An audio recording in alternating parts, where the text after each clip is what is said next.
Happy to Be Here is brought to you in sponsorship with Delicious Hamburgers. Did you know Delicious Hamburgers and Fries are the freshest in Spokane? That's a fact.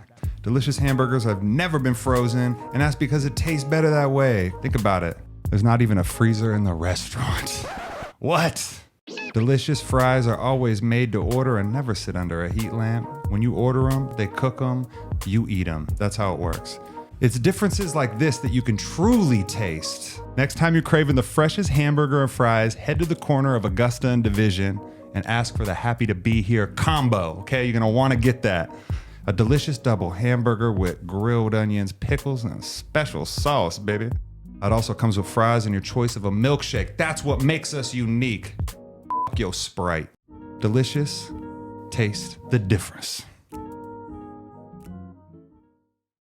Oh my goodness, beautiful people, just wrapped up an amazing podcast with DJ Donuts. We tapped into this man's life in an amazing way. You have no idea. We just fucking, from childhood on to, sobriety and all the aspects of being a DJ and, learning in life. I just really think it was a really impactful conversation, and I hope that you guys all take the time to listen to the whole thing. Thank you so much. Love y'all. Peace.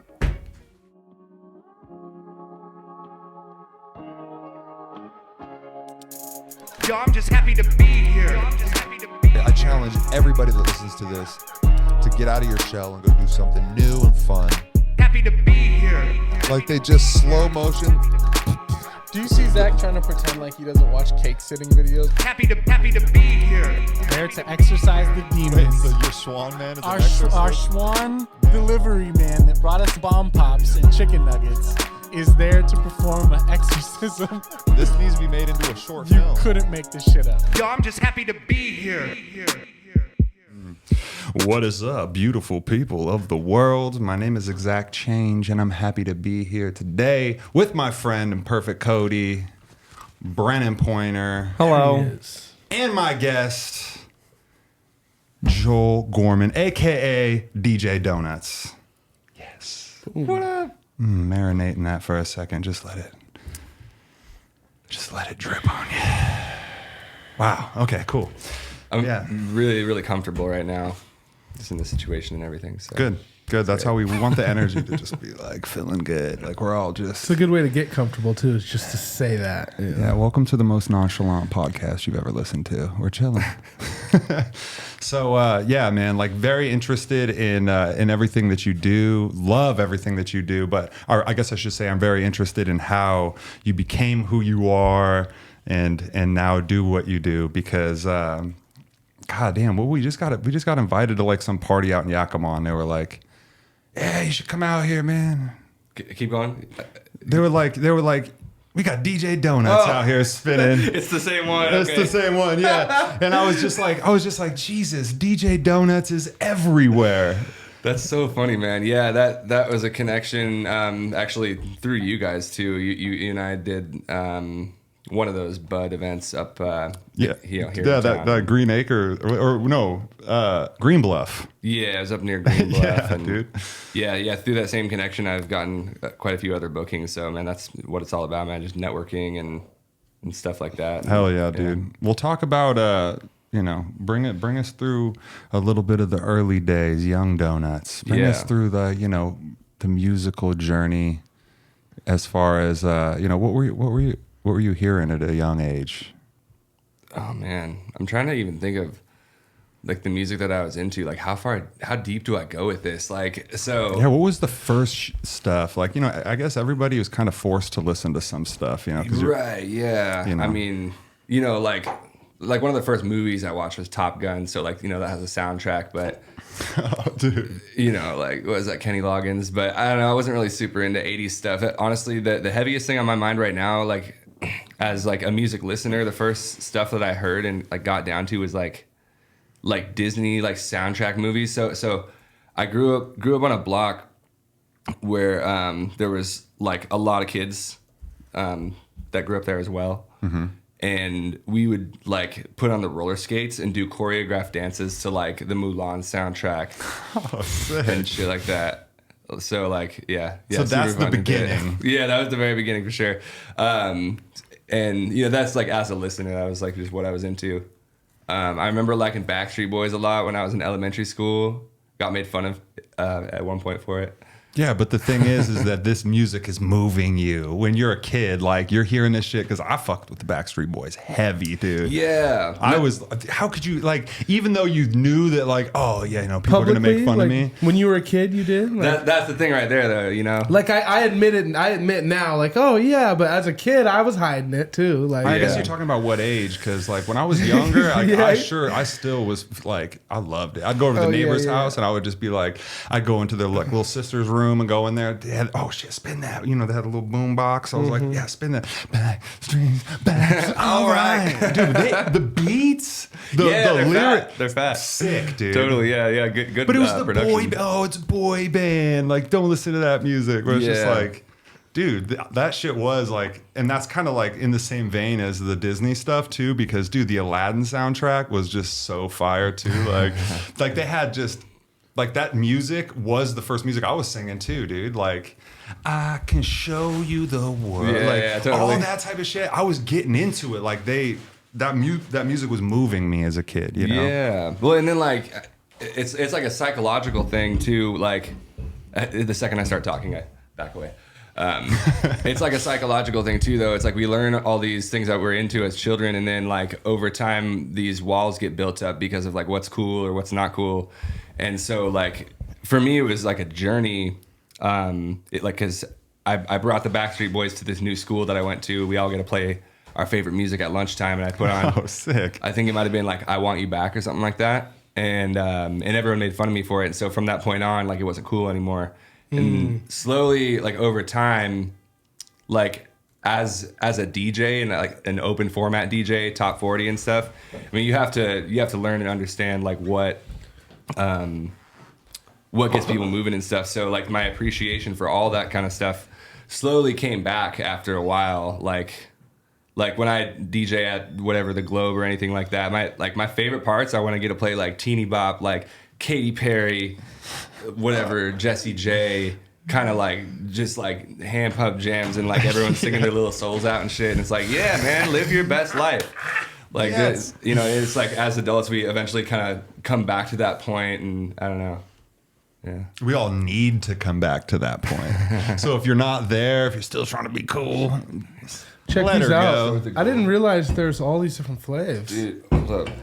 Look at these different flavors. Can I crack all three of them? Yeah, absolutely. Check them out. Are these mine? Yeah, check them out. I actually brought some cups just in case anybody wanted to try them too. Oh, okay, perfect.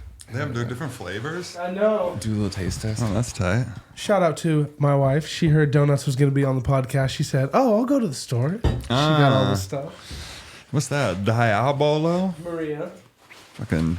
And she gave us some ice. Oh, hell yeah! Thank you, know. Maria. Shout out Maria You know how I am. for the But love. yeah, I do want to try one of these. I've never had it. Yeah, for sure. Go for it. I guess I'll just. You like it? You enjoy the Liquid Death? I haven't had it much before. They had canned water at a festival that I went to. Just kind of interesting. I know that they sell water. It's like canned air. It's like, what are we doing here? Mm-hmm. But yeah, no, it tastes good. It's a little bit stronger than like the tasteless shit. Yeah, it is. LaCroix. I didn't realize that this was flavored water this whole time. Well, it's flat too. Like it's not like bubbly, is it? Have you had it? It's bubbly. bubbly. It's Oh, very it is bubbly. Have you had Is it the before? regular, the original water bubbly too? Oh no. Oh, okay, that's Yeah, what I thought. the Okay, water's not bubbly. Yeah, the water's not bubbly. And it's Okay. not flavored. The No, original. it's just straight. Oh, But okay. there's something about Okay, that okay, water okay, out of a okay. can that did something with. They were like, man, what if we just put it in a can? They're like, oh, let's try it. I guess it's better than a bottle. I don't know why. It's 'Cause just something about it. I just like. I'm Oh, like. I was gonna say because it's tastes fresh. recycled, but I mean you can recycle the plastic too, I guess. Yeah, nobody does. So shouts out to the ocean. Yeah. Oh, okay, there you go, right there. The rate in which you recycle is probably better for a aluminum than plastic for sure. I'm no expert. I know. But what about a Well, we're just conversing. glass bottle water, too? That's That just- would be too expensive. They do that. That's the That's bougie. $10. What's that shit called? In the green bottle. That's glass? I like being bougie sometimes though. It's fun. Yeah. True. If you're throwing like a bougie party, you just got you got glass bottled water. Actually, Yeah, there's like, it's like Mountain Cascade or some shit. You get it from the natural grocer. They got it. Like, supposedly, if you Google it, it'll say they got some of the best It water. was from like fucking somewhere deep into the Cascades. For a while, I was only buying Fuji, and then they were just like, "Bro, that's bad for the environment." I was like, "Okay, I'm just gonna drink it out of the faucet. Fuck it." As soon as I started buying, as soon as I bought a metal water bottle, like I stopped, like all those like glasses next to my nightstand and everything just started disappearing. So it's been a game changer. Yeah, definitely glasses. Yeah. It's like, man, you don't want nothing floating in there and shit. I want to protect my shit until I'm ready to drink it. You know. Plus, if you got a cat, you can't have a glass of water laying anywhere. Oh, I know. Dip their little paw in it. Man, that shit'll just fall. So the Montuckies, those were I had those before I quit drinking, and I remember someone describing me the flavor one time that they tasted, and they described it like apple juice, which I thought was really apple juice. These are actually kind of weird, but then I like tasted it again. I'm like, oh, I kind of see what you mean. I think it tastes like Montana clear river water. Yeah. Oh my gosh, that is so funny. That is a good way of explaining it. That is a very. I don't know. It does kind of taste fruity once you say that. You got to be thinking fruit, though, right? Yeah, exactly. The official unofficial beer of Montana. Oh my gosh, it's the Montucky. Montucky with a Mustang. How many M's they trying to play here? Holy shit! Go Mariners. And sing. Okay. When did you? So what was your first musical venture? Was it DJing, or did you want to be in a band? Like, did you sing? Did you where did you kind of start playing around musically? Man, that's funny. I see all these like little kid DJ toys now too. Like it's just like a thing. It's a part of the culture now. But, so anyways, my first venture, my grandpa got me a piano, like an electric keyboard, like a 60 key thing, when I was 7 years old. Sick. That's sick. Yeah, that was pretty fun. My dad he would teach me how to play different songs. He taught me like the theme song to Pokemon. What the hell? So your dad, he plays good, plays stuff. And my grandpa and my dad have a background in music.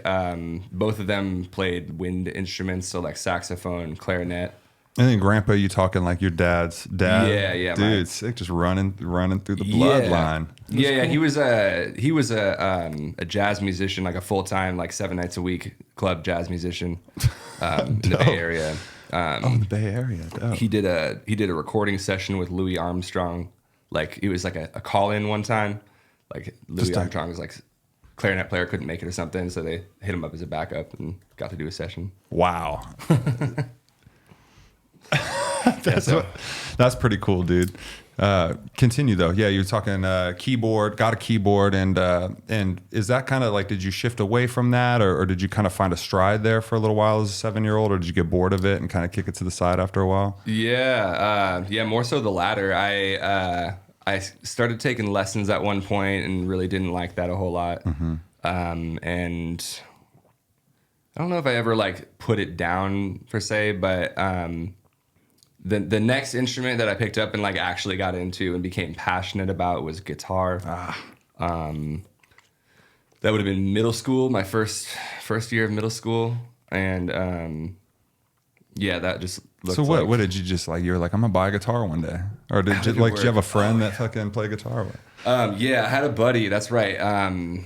So my friend had an electric guitar, and I had never like heard anyone play an electric guitar in front of me before with like distortion turned on. And so I immediately thought of like Blink-182 and stuff like that. And that's what I was into at the time. Yeah.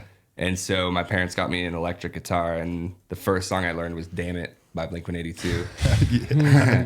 and that was pretty much what I was into for a long time. And I had a lot of natural abilities, so I picked it up pretty quickly and learned a lot by ear. A lot of Blink-182, Sum 41, System of a Down. It started getting a little bit heavier, and then I got into like Avenged Sevenfold and stuff. So how are you dressing at this time? Oh my God. You remember like the little metal spikes? Oh yeah, dude. We had those metal spikes on everything. Yeah, man. Yeah, you put them on the fucking on the things. You could put them anywhere. I never got that creative with it, but the backpack. Yeah, the backpack.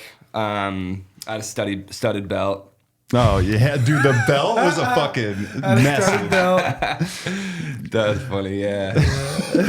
We're gonna bring you back, Joel. Yeah. We're bringing you back in Good one. That time. was a good one.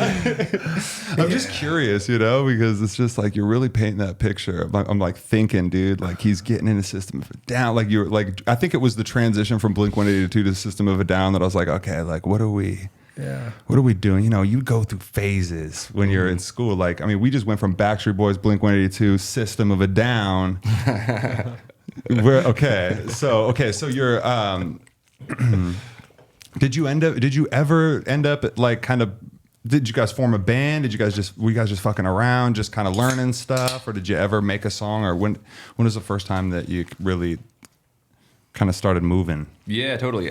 So like 7th grade, I met these I guess they went to the same school as me, these friends, and we formed a band called Citizen Crossing, and it was like the crosswalk yellow diamond thing with the dude in the middle. We put a guitar on him, and then like a year later, we saw Guitar Center release a design on their T-shirt with the exact same thing. We're like, oh, sick. Like y'all just stole our shit.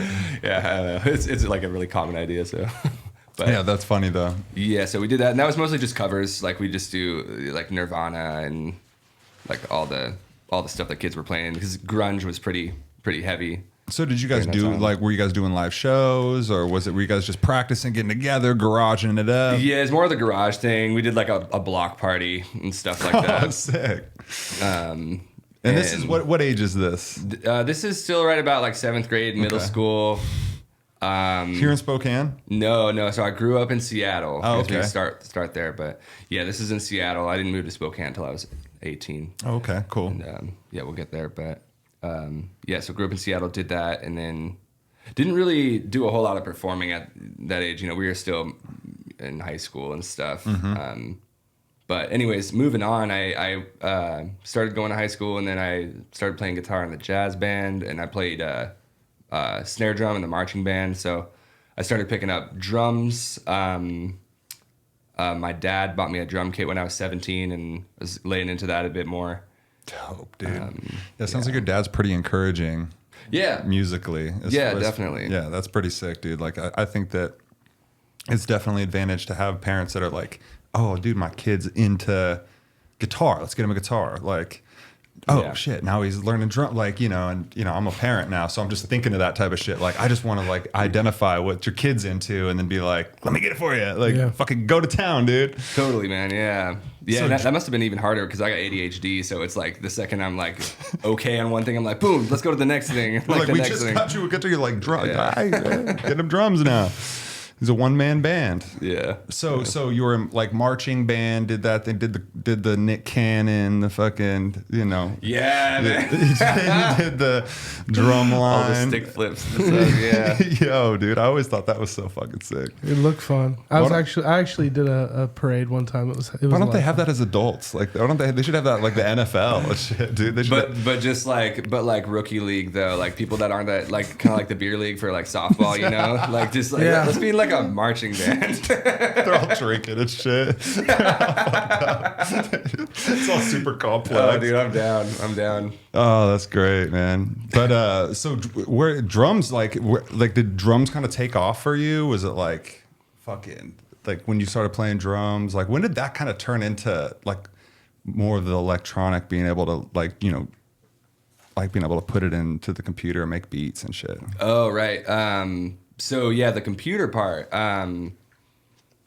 I don't know if I would say that that's as connected to the drumming per se, but that did come next here on the timeline, so that works out nicely. Okay. But yeah, while I was in high school, my dad bought me an iMac which had GarageBand on it, and started by just putting the pre-recorded loops together and just making beats that way, sampling. Yeah.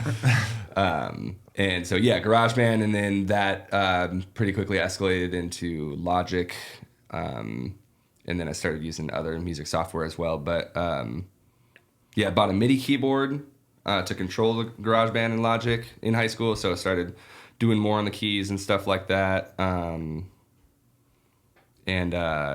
just like drum programming. So I would be clicking the beats onto the screen on the grid, you know, doing that whole thing. And I guess the keyboard did have one of the one of the button things on it too, like the rubber pads, so you could like learn how to finger drum. See, dude, that's dope.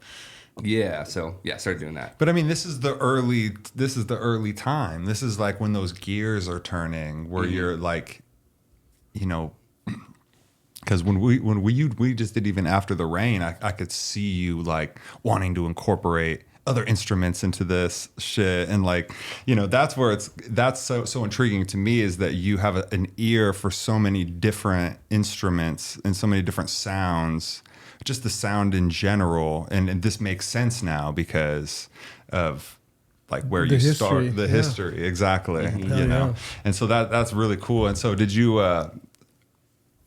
start producing more like at that point, where you kind of just like still kind of rocking out fucking System of a Down style, or you were like transferring more to like kind of making beats and whatnot? Or man, the ADHD is gonna hold theme throughout probably this entire episode. I just kept doing everything, man. Like that's dope. Because I love making beats and stuff, and that's right around the time that I really started getting into hip hop, because I wasn't really into rap music or whatever until like junior year of high school, and a buddy of mine listened to a lot of underground hip hop, and so I got into like Sage Francis, Atmosphere, which isn't really underground anymore, but was then. Yeah, for totally. sure. Yeah, for all sure. That. So I really got into like more of like the hip hop side of producing, and then what was I do?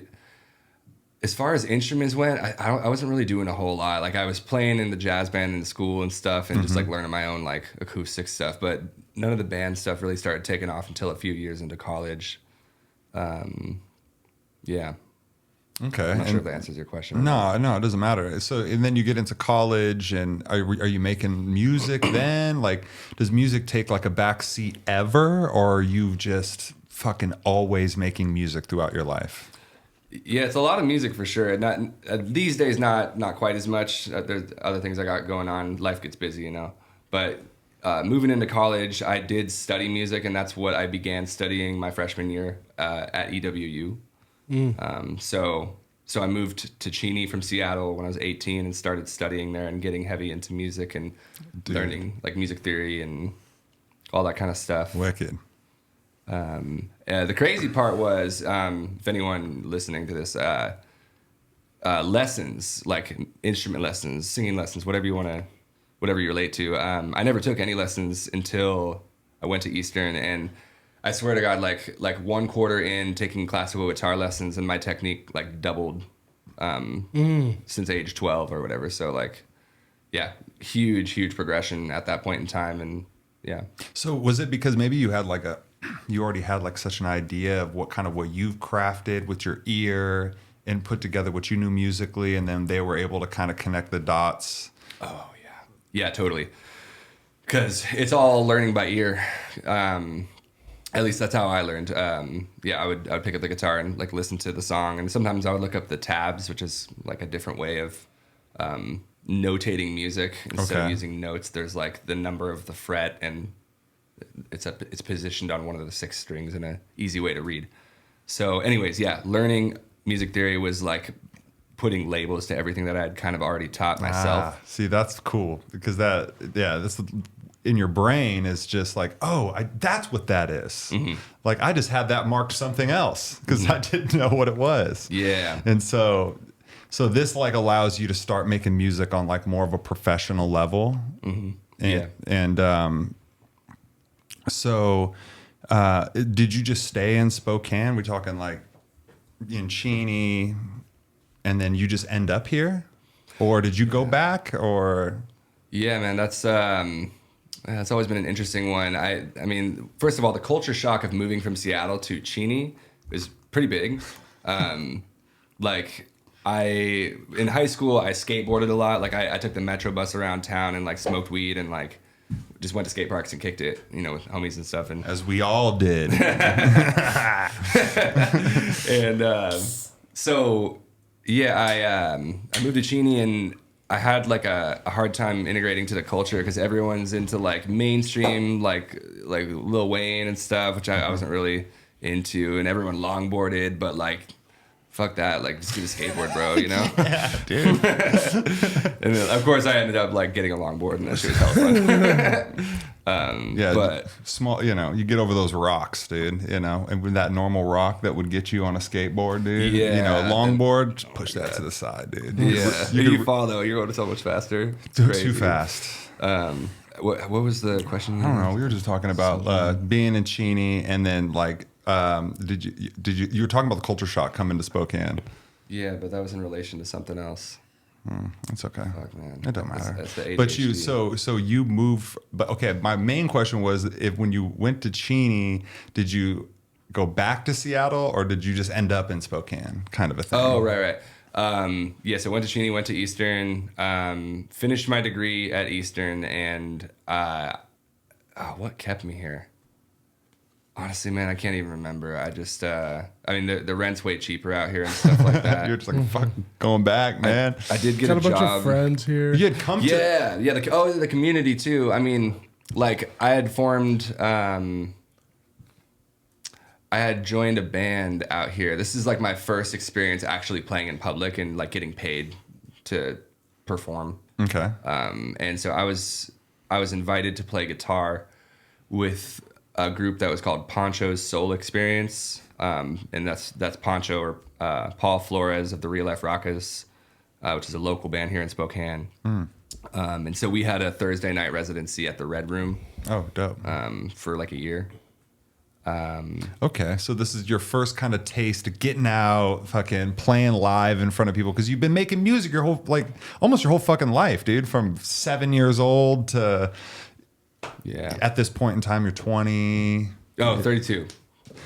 Or no, I mean, when you first start doing these residencies. At the Red Room. Yeah, 22, 23. Okay, yeah. Oh, well, you had to be around 21, duh, of course. Yeah. And so, so now you're getting a taste of that, like, you just live on stage, taking music, because it really is kind of a different thing. It's not kind of, it is a fucking different thing than playing in your garage, being in a studio, making beats, doing things by yourself, to now being in front of people, Yeah. you know. Well, dude, and the nerves are like kind of a part of that too, right? Like, I definitely always enjoyed performing when I was younger, but I've always had stage fright, and like any kind of a pressured situation, social anxiety is a thing. So learning how to like work through that, it's still a battle today. So one of the first times I performed like in front of people was at EWU when I was taking music classes. Every Friday they have what's called a convocation, and the entire student body of the music school and all the faculty get together in the auditorium while people perform the pieces they've been learning. Fuck, dude, already sounds fucking Yeah, nerve wracking. I'm like, Jesus, it's like the important people are there too. You're like, Everyone, like literally all of the music professors are there, and it was terrifying for me. Like, I got up there the first time, and my left leg, I think, just wouldn't stop shaking. It was just going. And like I played terribly, like really bad, you know. Like, you see people get on stage and perform, you can always tell when they're nervous. Yeah. Or usually. And so that's what it was like. And I got done, and I was really pissed off because everyone's like you did great, good job. They I'm always like, do. No, I didn't, dude. They always do. And like, in retrospect, I kind of get where they're coming from. It's like, you did great getting up there or whatever, and no one's gonna like shit on you afterwards unless they're an asshole. But You should have done better. Damn, bro. the wrong kid died.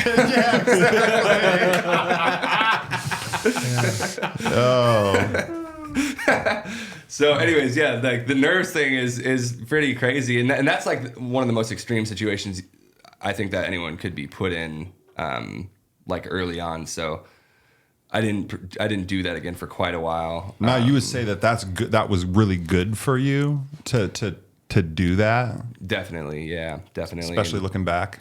Yeah, especially looking back, and that kind of walks into like the DJ thing. So like while I was going to Eastern, I was working as a sound technician for the university, and like if there's bands that would come in, I'd just set up the speakers and be the sound guy. And we could be hired by different campus groups to do like dances and stuff like that. And so for that we had like turntables that accepted CDs, and so kind of like CDJs. Oh, okay.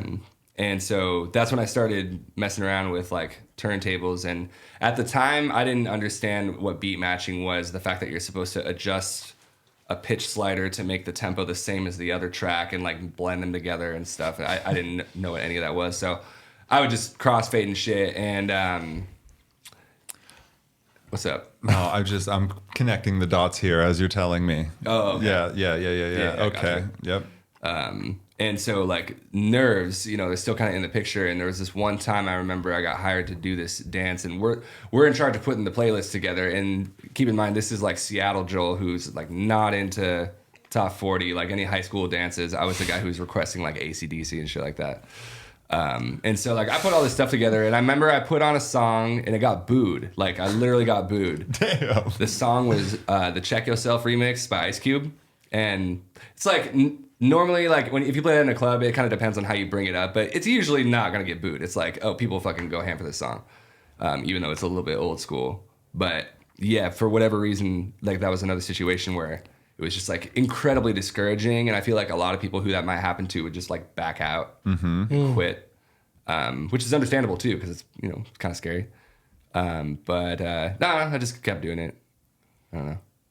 So like, where did you just keep doing it? Like did you develop a thick skin kind of along the way as far as like getting up in front of people? Because I know that, that, like you said, that stage fright, that anxiety is real. Always. We all, I feel like anybody who performs, I don't know if it ever goes away. Maybe it's just the signal that you're a human being, but,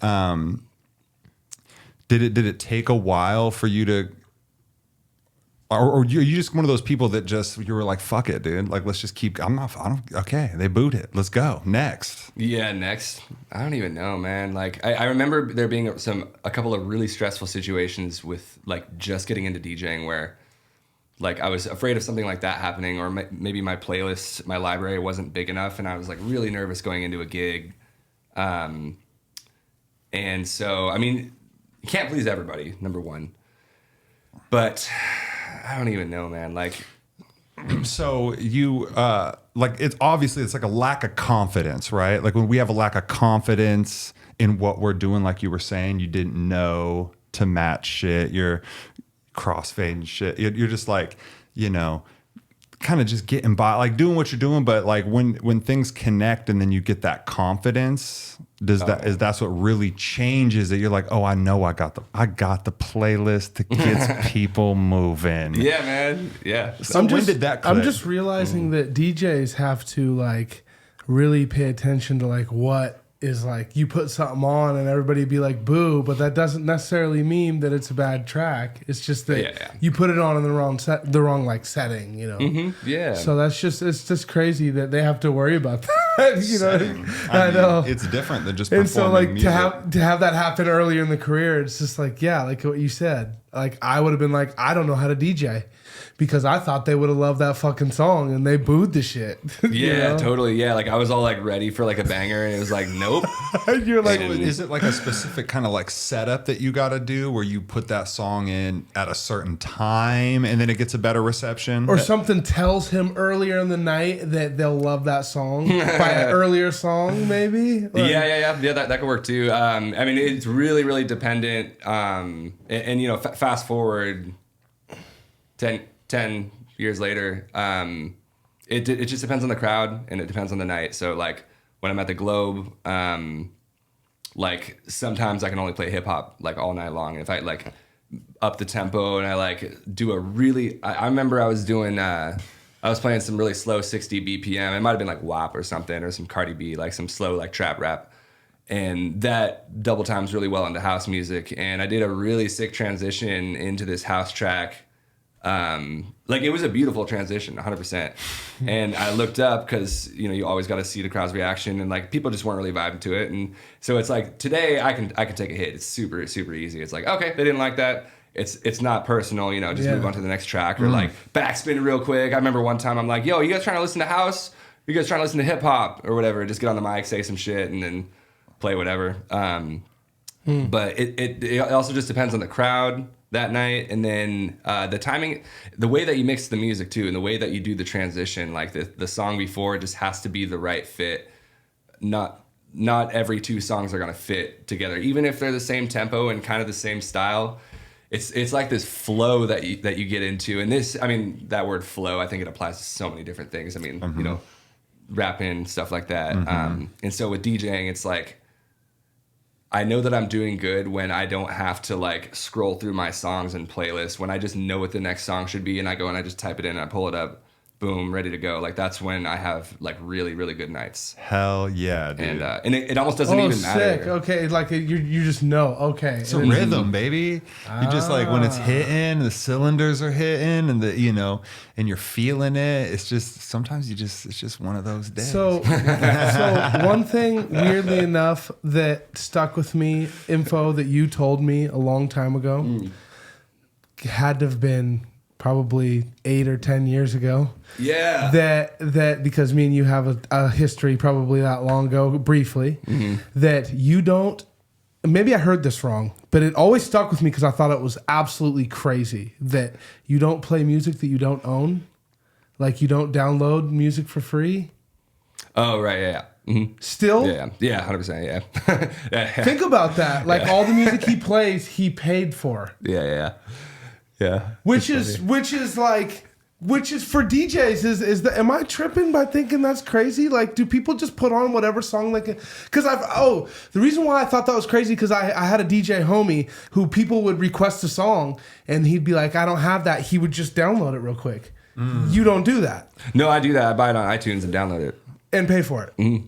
Yeah. Which is just like, I thought that was so crazy when I heard that. I was like, and I don't know. Maybe all DJs do that. No, Is that weird to you? No, not all DJs did. I mean, well, it's a different time. It like moves into a different time. But this was back in the day, even. Back in the day, man. Like, we probably met. I bet we were kicking it around like 2013, 2014 or something like that. Which was like 9 years ago or something. Yeah. That was like 2 or 3 years into me DJing. And when I first started DJing, they were all YouTube rips and stuff like that because I just didn't really know any better. Yeah. I also wasn't getting really paid to do anything. Exactly. It was tied into that where you were just like, listen, I have to like pay homage. Like these people need their little, I got to purchase their song if I'm going to use it, Yeah. I thought that was really, I was like, damn, that's up and up, So. And aside from, supporting the music industry, which I am also a part of. I mean, that's probably the number one reason to do it, but it's also just way easier to do it that way. I mean, quality of music too, you're going to get some shit ripped from YouTube. It's going to have bad quality on these like nice speakers, just like, yes, just like putting a spotlight on the shitty quality. But there's also record pool services that you can subscribe to. So I pay kind of a lot now. I subscribe to 2 different DJ services, and that totals at $60 a month. But when you compare that to what I get paid for just doing one night or whatever, it's exactly worth it. Yeah, I always thought that was cool. Yeah, sweet. all right. So talk me a little bit through the like the sobriety, how kind of that came, because I know that it's like, we were kind of talking about it before you got here, like how it's just like that, like it's almost like when drinking and stuff like that is like a part of your job almost, right? Like we were talking about bartenders, chefs, DJs, like people who kind of are just, it's just there all the time. People are, here's a drink, like just giving you stuff, like, kind of talk me through how that became a slippery slope and then why you decided to change. Yeah. So, I mean, it really kind of just, I think, stemmed from just feeling disconnected with people, like having social anxiety and feeling awkward in situations. The second I discovered like any kind of a substance, weed or booze, it just made me feel way more comfortable. And so, and it's like super fun. Like I'm not gonna ever bash that. Like it's like fun to do, Before I got sober, my favorite things to do was play guitar and drink, a couple beers or whatever. And so with that, it just kind of progressed and got worse. And I started smoking weed in high school and just doing a little bit here and there and stuff. And then I started college, and I also went to rehab in high school too. Kind of a crazy story. So we did a Europe trip. The high school had planned a trip to Europe. It was like a World War II battlegrounds tour, and the first place we went was Amsterdam. Fuck yeah. Because that's where Anne Frank's house is. So when we were in Amsterdam, we bought a bunch of weed, and they are still, I think it's illegal now, but we bought mushrooms too. Wait, so it was legal there at the time. Mushrooms were legal in Amsterdam at the time. I think I heard that they are not anymore. Oh, okay. I'm not sure on that, but You were in high school, you said? yeah, I was like 17 years old, and so we went to this This like is a fucking MTV movie. That's what this is. yeah, totally. Dream trip, bro. Yeah. Dream trip. I went to Amsterdam in high school. 17, got mushrooms. World War II. So jelly. Anne Frank's house. But we'll see where this goes. Yeah, no. Fucking Amsterdam, where dude. it goes. I won't get. Do you know where you're taking these kids? Yeah, Jesus totally. Christ. Aside from that, it was actually a really, really cool trip just to go to Europe and see all the things. But yeah, no, I won't get super into the detail. But it was like a shop with a little mushroom logo. It's called a Smart Shop. And in the back of the shop, they had a refrigerator with all the different like species of mushrooms. Jeez. And Does so, everybody speaks English over there? Right? I don't think so. I didn't really interact with a whole lot of. You just like You just got in the cooler just and got grabbed it.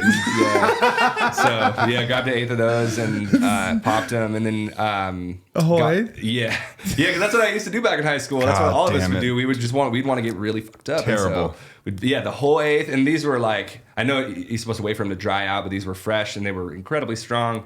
So I get back to the hotel room and I find out that my two bunkmates that were on the trip with us, they had dosed as well, and none of us knew that we had eaten mushrooms until we all come back and we're all tripping out together, just like super funny, and didn't get any sleep. Oh, because you were just like, you just ate mushrooms? Me too? Yeah, like I got back, I'm like, bro, guess what? Like I just ate these mushrooms, and he's like, dude, me too. And then the other guy was like, me too.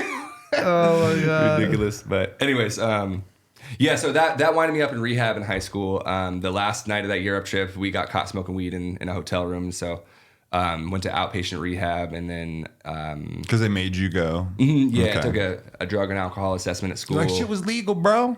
Yeah, you know. I mean, what? Yeah. You took me to a place where it's legal. I did it. You know, they just let 17-year-olds smoke weed here. I don't know. Was it really coffee shop vibe? Walk in, 17 years old, get a joint? Yeah. Or did you have to have a joint?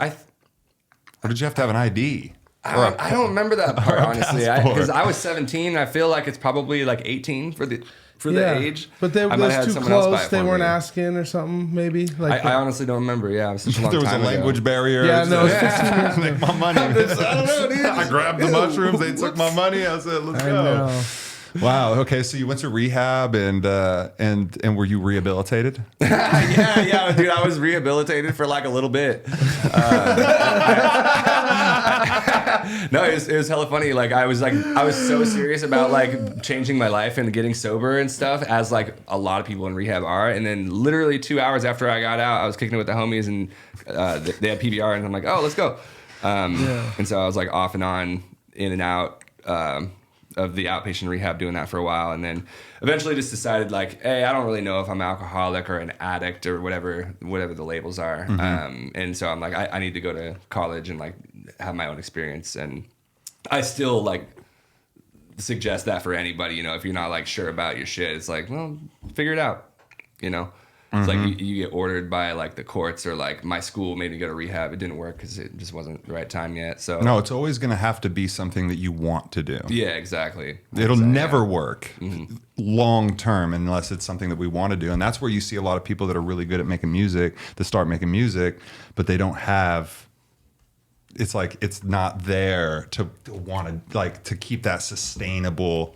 And then you see people who are just like 60. It's like, yeah, I don't know. It's not online. I just fucking make music, dude. Like I just love me, you know. And it's just there all the time. And I just think that you really got to follow your heart. And it sounds like. So did you? When did you decide to get sober? That was like about 16 months ago. So fast forward, you know, from college up until 16 months ago. I mean, it progressed and it just got worse. It wasn't really a huge problem with drinking, but other chemicals that like counteract the drinking that keep you up more, like that was more my jam. And so, is this because you were just like late nights? yeah, I mean, yeah, it was around everywhere, and you were highlighting that earlier.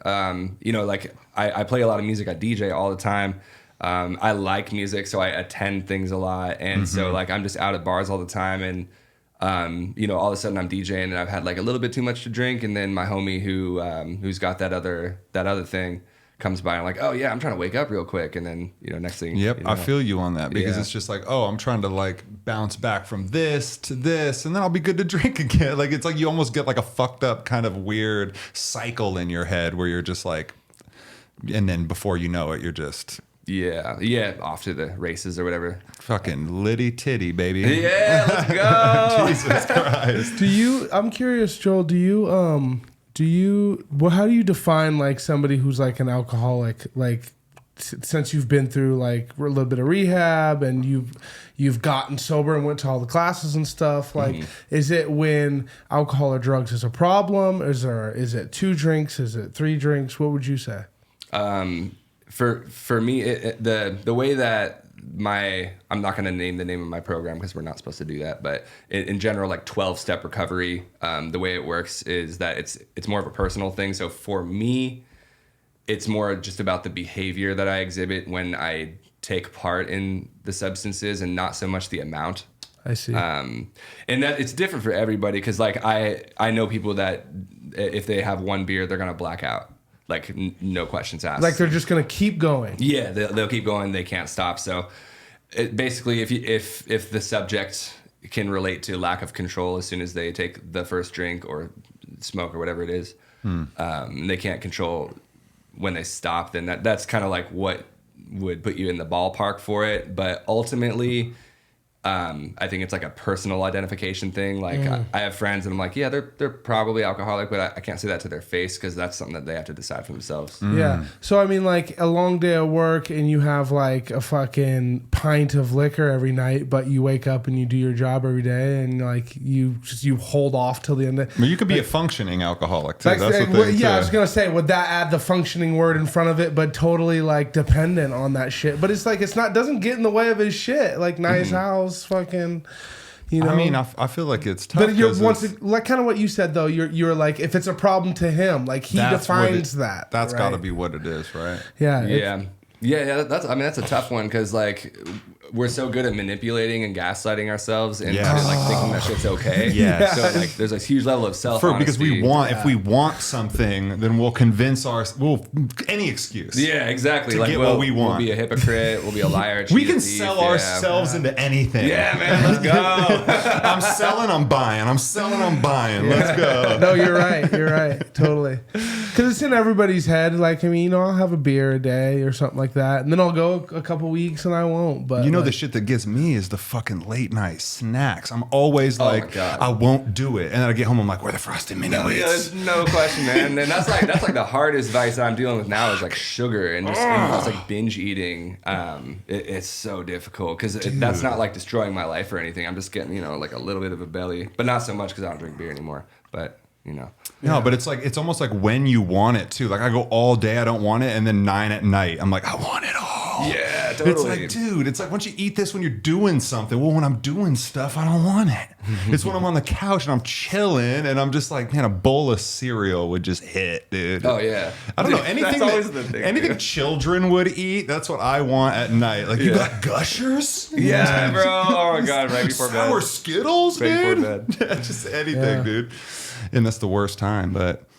We all have our vices, right? But it's like different when it's, I feel like when if it's holding you back from personal goals or like if you're picturing who you want to be and you don't see yourself being able to be that person unless you let go of X, Y, Z, or unless you be or change or whatever. That's a good point because sometimes the expectation of where you want to be at a certain age will kind of like stifle you and you're just like, I'm already so far from that goal I set. But then you got to remember, I was a fucking kid. What was that voice saying? I'm such a fucking negative piece of voice. shit. That's so Spokane, man. I know, that is. No, but like sometimes like it's weird because like your expectation of things like it's like all in front, like you get in your own way when you really like think about shit. It's like I'm only upset because I thought I'd be at XYZ by here or something. The And you just gotta get through that societal shit. standards are all just bullshit. Yes. Oh, comparison. Yeah. And when you're, it's like, oh, I'm in my 30s. Like, I know people who are sweating because they're in their 30s and I'm supposed to have more. I'm supposed to own a house. I'm supposed to, all this shit. And it's just like, dude, stop. And there's two sides to each coin. Like I've been with my wife. We've been together almost 20 years, and I never got to do that hoe stage. And so like when I was young, I was thinking to myself, I'm supposed to be out here trying to, and it just look at this motherfucker just ran into the love of his life and just fucking, how beautiful is that? But you know, it's just one of those, like what you were saying. It's like you think you're supposed to be doing these things. Yeah, You they'll make you try fucks your head to. up. They will make you try to. Who think. are they? It's literally just It's you. At this point in time, it's the internet. It's media. Tells you what you're supposed to do, but really, we all have the ability to just be like, dude, I'm at my own pace. Just tell me what I'm supposed to do, dude. I mean, it's like, you're supposed to fucking, dude, what? You're not making fucking $9K a month online, dude? Doing fucking consulting? Like, you're just like, oh my God. You got like, stocks, bro? like, Jesus. No, well, like, okay, we're kind of joking, but like, there is a class of like young adults who are full on like what you said, like, tell me what I'm supposed to do. And they're like, they really feel attacked because they have learned their whole life online because their parents learned their whole life online. These are like 13, 14, 15. And it's like, where am I supposed to be at 17? And they'll Google that shit. You know what I mean? 17 years old. Like, do I got a car? Do I not? But I mean, we're joking, but for real though. You know what I mean? There's like a percentile, you know, like a chart and everything. Oh, dude. for sure. For sure. Bro, is there hey, if you're a 17-year-old out there Googling, where am I supposed to be at 17? Just drop a comment and let us know. I just want to know who's out there really doing it. Because for real, I'm going to be honest with you. I did that. You can, like, is that what woke is? I don't know what woke is, but I'm assuming it's you being a teenager and be like, what am I supposed to be doing? Because I can Google that now. And they're just like, invest in Tesla. Buy a fucking You're just like, oh, okay, cool. Might not graduate. What trade should I be getting into? I'm 18. Practice lots of basketball. Yeah, you're gonna be an HVAC. Like any Oh my day. God, dude, Which that's is, it. Yeah. Which is could go or not. You never know. No, totally. So these are really funny. I'm looking this up online, and like, Did I hit HVAC up? and no, I said, where am I supposed to be at age 17? And like, the first thing that comes up, it says, if I'm 16, turning 17, what grade am I supposed to be in? Where's my class? No, but like, okay, let me get this clear. I don't think, for one, 16 and 17-year-old kids aren't using Google, okay? And for two, they're more so getting on like TikTok and being like, looking at what you said, $9K a month at 17, I'm scaling my Just fucking... Googling, am I alpha? Which apparently I am when I look it up. I've done that Google. Dude, you like Urban Dictionary, like big dick energy. Like, Yeah, and I put that off too. So what is this thing that I admit? all of us have looked all these up, whether we admit it or not. It's insane thinking about being a kid with the internet because, you know, obviously everybody who grew up without it is like, oh, you know, we grew up without it. You know, we just like, I mean, we had it, but we had AOL Instant Messenger. It wasn't the same. Doodling? Yeah, like, Do you guys remember running those chat rooms and just getting people to just hit you up and fucking chatting with a random? I loved that. bro, I don't know what that feeling was, but it was pure. Just like logging on tonight. Yeah, dude. Yeah. no, you see who's on and you're like, oh, Jesse's on. I love it when Jesse's on. I love it when Jesse's on. But really, it was a lot of crushes too. Yeah. Oh my God, bro. Because it's the best way to communicate, like, because we are all just shy boys, like, you know what I'm saying? Like, I want to tell her XYZ, but I'm like, I'm gonna go aim it to her. She like, had no idea how we looked. That was the thing. Like, she thought we were remember this confident stud on there. You know? Yeah, well, you remember ASL? Yeah. Yeah. Like age, sex, location? Yeah. Yeah. Would you ever fit that a little bit? Would you ever be like, okay, I did to where you were from. Listen, I was like this. Listen, I'd be like, the age would be right, but I'd be like, Seattle. Yeah, right. What's the next nearest city? Like Denver. Yeah, Vancouver, Cue baby. 50 Cent from Power. This is a big rich town. Yep. Okay. Yeah, that was funny. No, it was always Seattle. I was like, I lived in Bremerton. So you would I'm say just Seattle. like, yeah, I'm from Seattle. Yeah, okay. Bitch, you ain't even been to Seattle yet. Oh my god. that's I've been on funny. the ferry. I've seen it. We were going to the, Bainbridge Island. Okay. But dude, what, like today though, I feel like it. Like, what's the medium for that shit today? Like, Snapchat is kind of what I feel like it is. Like, Yeah. I don't. That's AIM. That's AOL Instant Messenger. Like, not necessarily the same thing, but like, I would say it's the closest thing. there's like an age limit. I feel like to certain apps, like Snapchat. I don't have a Snapchat anymore. I deleted the app off my phone, but like I've had a couple of situations where a girl has been like, yeah, you should like add me on Snapchat or whatever, and I'm like, I'm not gonna download that app to talk to you. Like I have got an IG or whatever. Like I do the exact same thing on there, but I'm just kind of sick of looking at people's like pets and shit. She's like, they about don't that. disappear on IG. Yeah, These ones disappear. totally. Like, what are you showing on Snapchat? She wants you to get on Snapchat. You're like, why? What happens on Snapchat? The equivalent of the AOL for I feel like today's age, which is like there's a bunch of like few others, but I've seen it. But like there's like random chat websites where you can like go in and it's video chat right from your phone. And We're talking about like chat Chat roulette. Chat roulette. Chat roulette was back in the day, and I remember when chat roulette first popped up, I used to like try to be one of those dudes who was like rapping. Yeah. Like just like Why full did I time. think of that? And it was just like trying to freestyle and like catch people. But the thing is it's like you'll get just some random dude just like sitting there listening to you rapping, and you're just like, well, what the fuck? Like, I want someone who's actually interested. But like anymore, like the young people, like there's all sorts of sites where you can just like meet random people, and that's that new AOL where it's like, what's up? Tinder. Where you That's from? what it's called. I know. I had never even seen a Tinder back screen. I don't even know what it looks like. I remember that feeling, and then And then Tinder you- came out, and I was in a relationship, and then like 6 years later, I'm like, oh, okay, what's up, Tinder? And then Yeah, it's just everything changed. it's just they've simplified the whole thing. But the thing is that when you make it easy like that, then it's like everything. It doesn't matter. Like you're never going to be able to hack the system. Okay, you're never going to be able to just fix it because walls just get built around the new shit. So it's like if it's Twitter's just Tinder's just this easy swipe, this. In theory, you're just like, oh, I'll meet the love of my life. I'll meet somebody this, like it'll be great. Like there's so many people, everybody's on it. Like we're all horny. Like it's like what's up? It's easy, right? But then it just everybody's just like.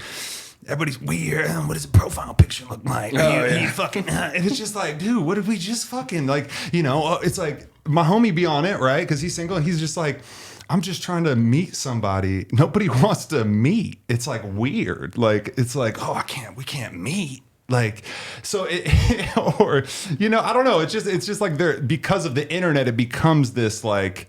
It's almost more weird than just meeting somebody in person. It's super depressing because like I see a lot of people on there. Like I have a certain like physical standard that I have or whatever, and like a lot of people like just don't meet that or whatever, and I get like really sad. I'm like, oh man, are these people gonna like find anybody and shit like that?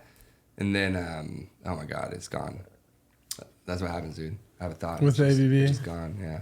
No, it doesn't. I'm just surprised people are like, yeah, I don't know. I'm just surprised people are like confident enough to get on there and just like are people being serious about what they put on their Tinder profiles, or do you fib a little bit? I usually say I used to say it's not gonna work out, or like it's probably not gonna work out. Stop. See that'd be more like what my profile would be like. That's great. It'd be like I'm on here just for the fucking laughs or something stupid. But I don't know. I mean, it's like you're gonna be on Tinder, and then you're just gonna like I don't know. I feel like I met the love of my life at work. I feel like that's where you meet somebody. That's where I met my girl. You see what I'm saying? Because I feel Yeah. like you work with somebody and like the walls are down, so you're able to just like hang out and like get to know each other, and like you both have to be there. So you're just like, what up? Hey, Yeah, cool. Da da da da da. And then it's just like I feel like the best. I'm not saying that it can't work online, but like it's just like when you meet somebody and the walls are down because you're in person, right? And people, when somebody's standing right in front of your face, they act a lot different than they do online.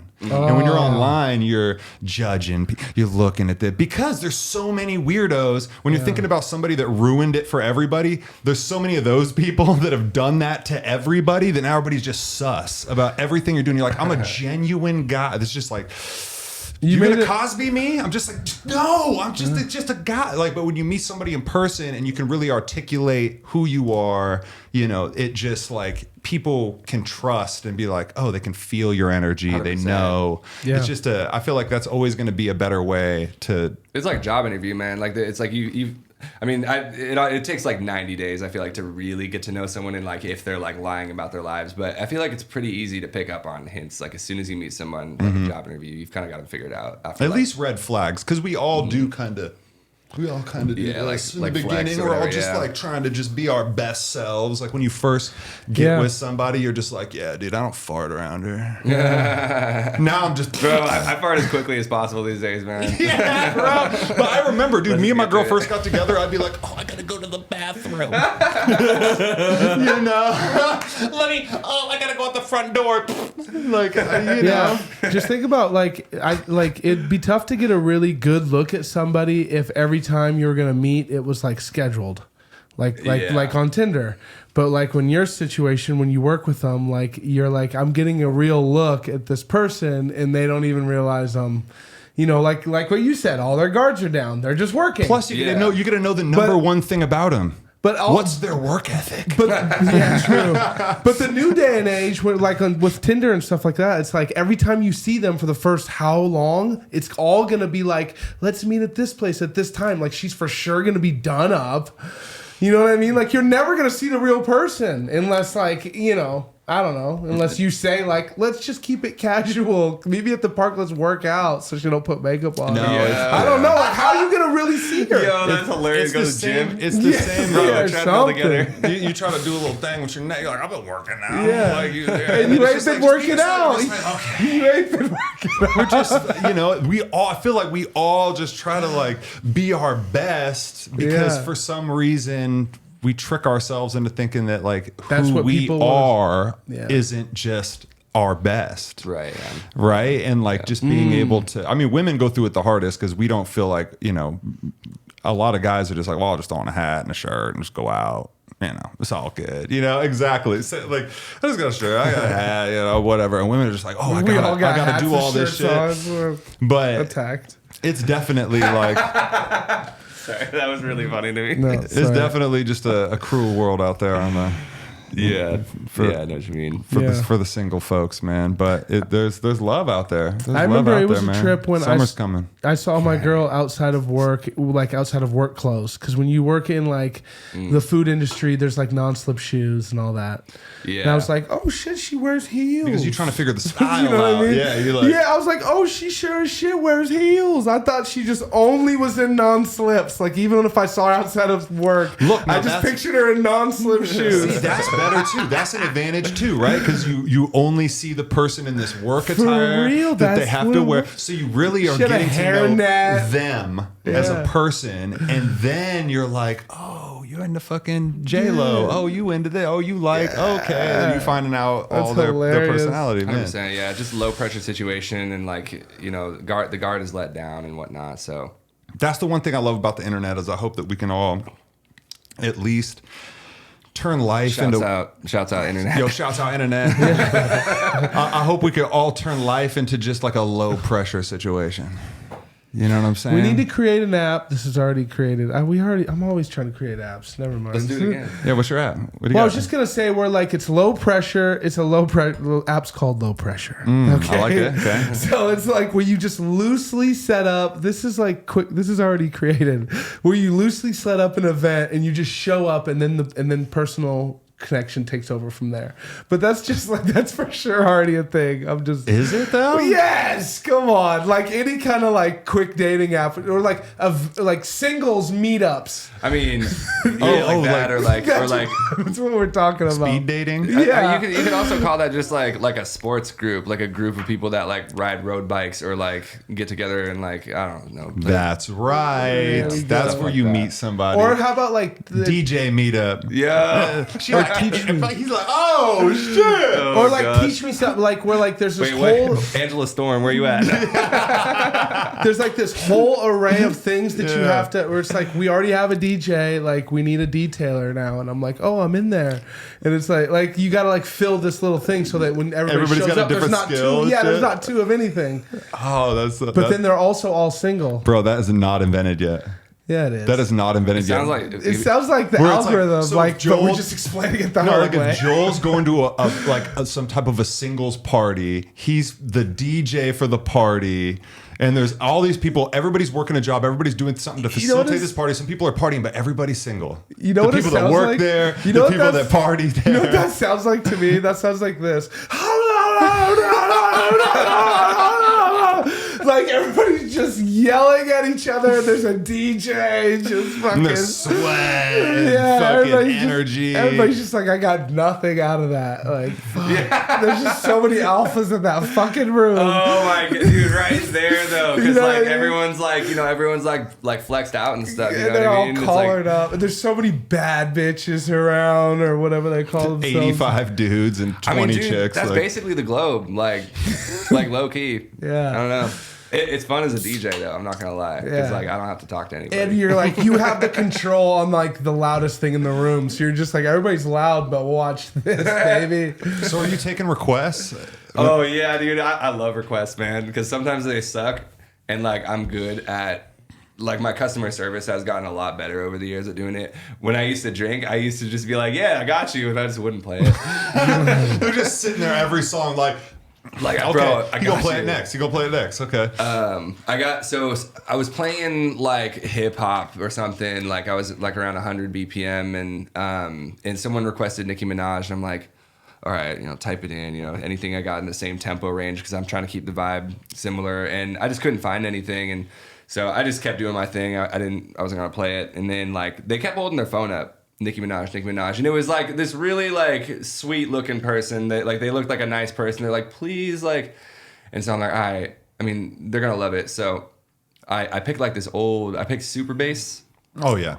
and that's like older Nicki Minaj, and so like I just like backspin. I'm like, all right, y'all, like we got a request in tonight, like like who's fucking with Nicki Minaj, and everyone's like freaking out, like yeah, let's go, and I throw it on, and it's like a banger. It's like amazing, and so that's kind of just like. You don't have to have a good transition when you're DJing. Sometimes it's just the vibe, and if you get on the mic and like you own it or whatever, like confident, then like you can do whatever the fuck you want to. God, I And love people that. sometimes need that little break, and they need to feel like the DJ stopped the music that night and gave them a moment. I mean, that's just a moment. No, you gotta talk to But the people. you did it, so. Yeah, totally. And I mean, then there's the other side of requests where it's like, I mean, there's good requests and there's bad requests. And the good news is that they make services now where you can just stream the music, and that's one of the subscriptions that I pay for monthly. And so I don't know, it's just customer service. Like sometimes you can play it, sometimes you can't. I love Bad Bunny requests. Bad Bunny's pretty cool. Like I like the music, but Do you sneak shit in that you think that like people wouldn't request that you're just like, I want you to listen to this? 100%. Yeah, that's my favorite part. Sometimes I get carried away though. Like you gotta sneak them in there. Like I was at Baracho like a couple weeks ago, and there's this cute chick that I know. And I started playing like some electronic shit, and she was like super vibing out to it and stuff. And I'm just like, yeah, that's awesome. So I just kept going off on that end, playing like some Grizz.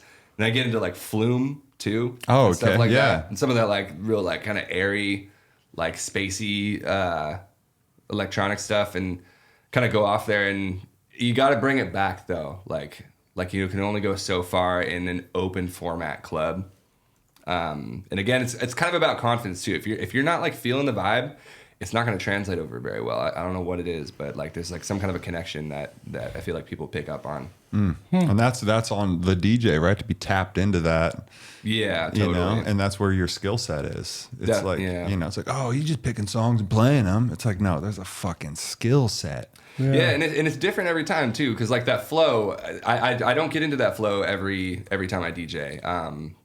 It might even be like 50-50, honestly. Wow. It's kind of frustrating. Some sometimes. nights you're good, some nights you're just like, fuck. Yeah, it's just kind of hard sometimes. But the nights where it's on, it's like amazing. I get the best compliments I've like ever had before, and like, you know, people are like, dude, you should be at festivals, and I'm like, I know. Do you? It's just a matter of do time. you remember? This is gonna be a weird question, but do you remember being like feeling like more in flow, or you thought you were more in flow when you were drinking? Oh, I love that question. Totally, yeah. Because like, Do you think you were in more like, or you just thought you were? no, definitely was. That's weird. Where does that translate? Like, it's just like you just don't give a fuck, and you kind of like end up kind of like blindly hitting the target like every time, or not even blindly. Like it just get onto the vibe, you know. Like you ever like, I don't know, you smoke a spliff and just like have a little bit, and all of a sudden you're just like freestyling, you just feel really fucking good, and it comes off the tongue. Yeah, it's exactly like that. Like because like also the crowd is fucked up. And so you being fucked up is kind of like talking to the crowd. And so when you're 50-50 now, it's more so like because you're on a whole different fucking vibe than most people out there. That perhaps? I don't think so. I don't think so. At first, yes. So when I was DJing, I used to have a residency at 9 Bar. I love 9. Yeah, it was a really fun spot. Man, we used to fucking dance over there. Totally, yeah. And I would drink there, and it got a little bit excessive, and so the owner didn't want me to drink anymore. So when I wasn't sneaking drinks and just being sober, it was difficult to get into. But since I stopped, I mean, I've been sober for over a year now, so like, and I've had a lot of gigs since then, so I've gotten used to what it feels like to be sober and do it. I could see how that kind of does inhibit me. You might be a little bit accurate on that one. I mean, I was just wondering, like, to catch the flow, because it's like right in the middle of, you know, you might be thinking, hey, you know, these guys out here, you know, you just certain minds think alike, you know. So, and what it is, I mean, like alcohol, the way that it's kind of described in my program of recovery is that we're the problem and alcohol is the solution. Like alcohol isn't the problem at all. It's something inside. And so when I get into an uncomfortable situation, if I have a substance to mask it with, and it's like all good. And so I can get into a flow. But when I'm sober, if like a song doesn't work right, sometimes it's a little bit easier for me to get down on myself and just be like, oh man, this whole night might be chalked or something like that, and just like psych myself out or some shit. Yeah. So maybe it is just a recognition thing, where it's just like when you've been drinking, maybe you just don't recognizing that like they're not feeling a song because you're fucking feeling it. You know, there's probably a little bit of both of that. Yeah, I can see that being the case because for sure. you know, we all relate to that, where it's just like, is shit going as good as I think it is? You know, or am I just fucked up all the time? Yeah, you definitely get in your head more when you're not drinking. Oh fuck yeah, or smoking. Or when you're smoking, you might be in your head more. I don't know. You know, some people, I smoke weed, and I'm just like, I'm all in my head now. Like, what am I doing? What am I doing? My hands, they look weird. You know? But like when you're drinking, it's like you're completely out of your head. Yeah, where you're just fucking. Yeah, I can see things thinking they're. I can see myself thinking things are going good, and they're not going as good as I think when I'm drinking, for sure. What do we talk about when we were talking about like when we do podcasts? Sometimes I'll leave the podcast and just be like, I feel like I talked too much. I feel like I did too much, because I'll leave and just be like, oh man, I was just drinking. I was just fucking talking and shit. Like, you get off on a tangent or something, and then you leave and you're just like all regretful. Like, why the fuck did you just talk so much? Like, you know, and then everybody's like, no, it's good. It's good. Everybody's, you're good. It's like, quit lying though. Yeah, exactly. And that's the sad. I mean, anybody who's performed on stage knows, especially, like, that's a fucking big thing. We all get up there and fucking have a shitty set, and people are just like, you did great. I'm just like, fuck you, but thank you for coming. But you know what's crazy? Being nice. Sometimes the times when you're hardest on yourself, you'll get the most, like, it'll be the most memorable time for people. Like, they hadn't seen much of you, and they had a weird expectation, whether that's good or bad. Most of the time, it's like it wasn't as good, and then you did whatever, and they'll be like, I remember I saw you at the Red Room, and you're like, that was a horrible fucking show. But they loved it. So people like to celebrate when you do great, but people also like to just see you be human. So it's like when you're Yeah. up there, and True. you True. just Yes. And that's like when I was in music school and everyone Yes. and I had that terrible performance. Everyone's like, "Good job." They were not lying. It's like They're like, good job what of you being said. human. Yeah, Yes. exactly. Yeah, good job. Yes. Yeah, well, they making know, sex. and it's to the situation. They're not saying, good job performing on TV because you've sharpened this tool to the very max, and you just went and, they're saying, good job for fucking just Getting up there. doing it, dude. Yeah. Like four other people over here wouldn't even do it. Do you have any, I wanted to ask you this before I forget. Do you have is there any DJs that you like, that are like your favorite DJs? Who we got? Oh yeah. Who we got? I'm gonna start I'm just gonna keep it local. I think real quick. So there's this dude. Man, so many DJs have different strengths. First one that popped in my head is Isaac Cam is his name. He's DJ Saffron City. I don't think he puts the DJ in front of it, but he plays. Saffron City, bro. Yeah, Fucking Pokemon, bro. Yeah, totally. He's super dope. He spins at Lucky You Lounge a lot, and he plays a lot of like tech house mixed in with like Mr. Carmack, kind of like heavy trap beats and stuff like that. And his Okay. transitions are he DJs like how I DJ. Maybe that's why I like him so much, but like people come up to say hello and stuff, and it's like a quick hey, like good to see you, but like I'm like playing an instrument right now. I'm not just like playing a song all the way through. I'm picking the next song, and I'm only gonna let this go for the first chorus, and then boom, we're on to the next track. So Isaac Cam, Saffron City, for sure, like number one underrated DJ in this town. I want to see him playing out more Hell yeah. for sure. Okay. Rose Throw, Darian Mack. I think maybe that's another reason I like him so much as a DJ too, is because his like rare grooves library matches up so closely to the stuff that I'm into as well. So Emma Ruse tomorrow night, we're gonna go check Yeah. him out, right? Yep. Yeah, his style is just super awesome. He's way newer in the game. So that's like a whole nother style. That's like rare grooves. Like we're chilling, like in a coffee shop drinking or whatever. Like, he could like DJ in my living room or something like that. See, that's what I'm talking. See, when people like when they get rich, they want a fucking personal chef. I want a personal DJ. Yo. Just playing a soundtrack to my life. Totally, yeah. That's so sick. Yeah, man. And so yeah, he's great. And this is not in any specific order either. But as far as like open format DJs go, man, Exodus, DJ Freaky Fred, they're some of my favorites.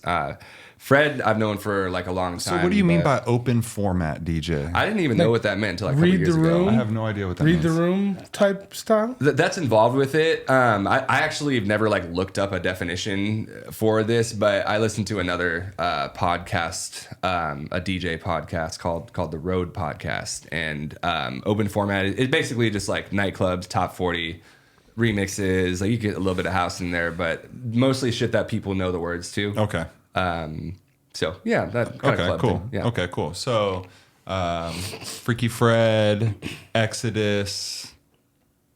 What about like? Is there any DJ way up there? That, Oh, yeah. That you really Totally. Yeah. study. This guy, he's called Four Color Zach. Really? Yeah, he's from Seattle, and I believe he lives in LA now. But his style, I relate to it a bit as well, but he plays like whatever he wants to. Like he might be listening to like some crazy ass like bass track that's super heavy electronic, and then he's gonna find one little clip out of that track that sounds a little bit like a Whitney Houston song, and then he's gonna blend those two together and play fucking Whitney Houston, and then some like 50s music, and like he'll do all this shit all over the board. And he's like the ADHD thing, he transitions like every 30 seconds, so it's kind of a lot, but like he's one of the few DJs in the entire world where he can literally play whatever the fuck he wants to, and people are gonna get down. That's awesome. That is awesome. Yeah. And what is it? Really fun. How many colors? 4. 4 colors. Zach. 4 colors Zach. Okay. 4. Yeah. Okay. Okay. Cool. What an interesting name. You only got to hear that one time right there. Yeah, someone told me about him, and I never checked him out, and then he popped up on this podcast I listened to, and I'm like, oh yeah, I can't remember who told me, but someone told me. Yeah. Nice. So you've been in many of kind of bands, like your Kung Fu Vinyl. Talk about some of the compilations of music that you've been in over, your DJ Donuts career here in Spokane? Yeah, man. I mean, I've been in a lot of bands, and I'll kind of gloss over a couple in the beginning. But so Poncho's Soul Experience, we had that Thursday night gig at the Red Room. I started playing a lot of guitar with them, and through that, I met musicians like Lucas Brown, Kingston Prescott, and so jamming with those guys a bit, and we formed this group called Collage. That's who it is. I didn't want to try to fucking go for it, but I remember I have a volume framed picture that we were on. I fucking seen Collage. I was like, fucking, what happened to Collage, dude? Totally. Fuck. Yeah, man. Yeah, Collage. Yeah, that was such a fun band. So Aspen Deck was our singer in that group, and yeah, we all just linked up one day. We were like, we want to make music with Aspen, and we started making stuff. And the way that we wrote music in that group was just super. It was something else, man. It was like we had something there. Like it was really, really something.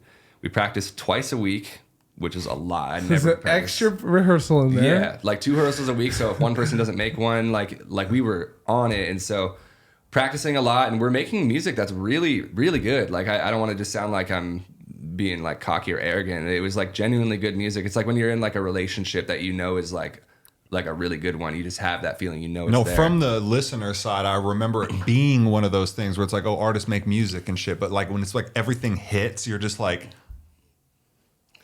and that's how it was. Yeah. That's how I remember it. And Sure. when you just hear the name, sometimes it's associated with, yeah, they had some hitters, they had some all right shit. And when I hear Collage, I just remember like, damn, bro, that was I loved it. Thanks, man. Yeah, I appreciate it.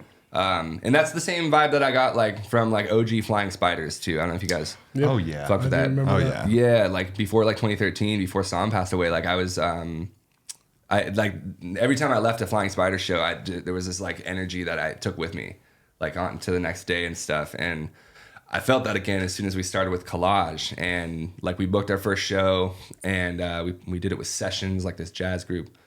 And we didn't sell out completely, but we sold a lot of tickets at the Red Room for like our first show ever. And granted, we have a lot of popular musicians. We've got Aspen, Pretty Girl and stuff, but the music was really good. It spoke for itself. I mean, Lucas Brown on stage and King and stuff. So we started, and it was just really popular. It was received well generally. And I noticed that when we were playing shows, people weren't really dancing at Collage shows. Like, it wasn't really dance music. When I looked out of the crowd, it was more like what you just did now. People's jaws were just kind of like open. It was like, vibe. what It is was this? just like it was beautiful is what it was. Now when you're telling me that you guys practiced and all this stuff, like it totally you guys just did a great job rolling out, and I loved it. And then when it went away, the thing is that it just stayed this, like almost in my brain, this iconic classic. Like it never, when you do this thing and then you kind of like fall off a little bit. But this was just like, you just left it classic, which is just so fucking cool. So why'd you guys break up from that? Bro, I really love your framing on that too. Keeping it positive, like a classic thing that just happened and, it's meant to be or whatever. I mean, that's just from the listener that was in the crowd, just remembering Collage, Kalaj, baby. Yeah, you man. know what I'm saying? Like, I was just like, man, this shit is fire. Yeah, it was super fun. Yeah, our last show we got to open for Brass Tracks too, which is like a band that I love as well, and yeah, a lot of fun opportunities. But when we broke up, we had a headlining slot booked for Volume coming up in like a month, and our lead singer Aspen decided to quit the band, and she didn't want to play the last gig with us either. And it was just kind of life, without getting into too much detail. Mm-hmm. Life happens. People make choices. I recently just left a band. We can get into that a little bit too, but yeah. So that happened, and it felt like a breakup, honestly, because of like how good the music was, but it was also really toxic too. Like there's alcohol involved and stuff like that. And there's just really, when you get that many creative people into one space and that many alphas into one space, it's just like dragons, like breathing fire. And so, yeah, we had a song called Things Fall Apart. And like, I always knew that the band was going to break up, and I hated playing that song because I knew we were gonna break up. And so, anyways, the cool part about the breakup was that we still had this thing booked for Volume, and so Patrick Kendrick was working for Volume at this time, and me and King and Lucas got together and we're like, yo, so like we've got like some like beats that Joel has made, and like King's got some raps that he's made. And so we got together and practiced 3 times before this Volume gig, and we said, hey Patrick, we've got this new band kind of hip hop thing that we're doing, like, and Patrick just trusted us to do it, and he's like, yeah, you can keep the same slot, it's not Collage anymore. I don't know how so this is how Kung Fu Vinyl was born. Wow. And I can't remember how the name was come up with. I wasn't there for that.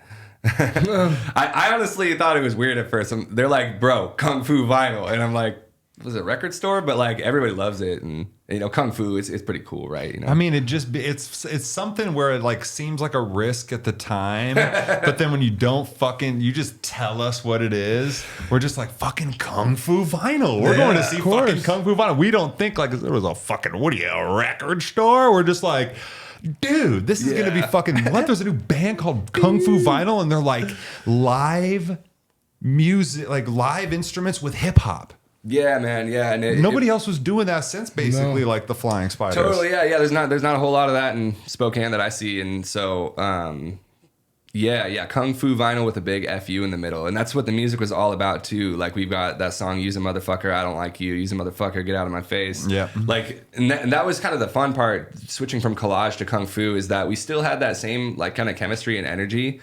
But now we didn't have anything holding us back from whatever the fuck is on our mind. And so like all these songs that there's no filter on any of it. And it's just like, right, like really in your face, like kind of shit. And so we had the show coming up and practice, and it sounded pretty good in the rehearsals when we get to the show. And for some reason, there was no fog machine that night until our set came on. So I don't know who started blasting fog in there, but so you guys just got this like, epic. Yeah, dude, like they fogged it out like so much. You could barely see anything. And like I was wearing like a gi and shit, and like Lucas and everyone was all busted out. King had this like military fucking like camo hat on. Sick.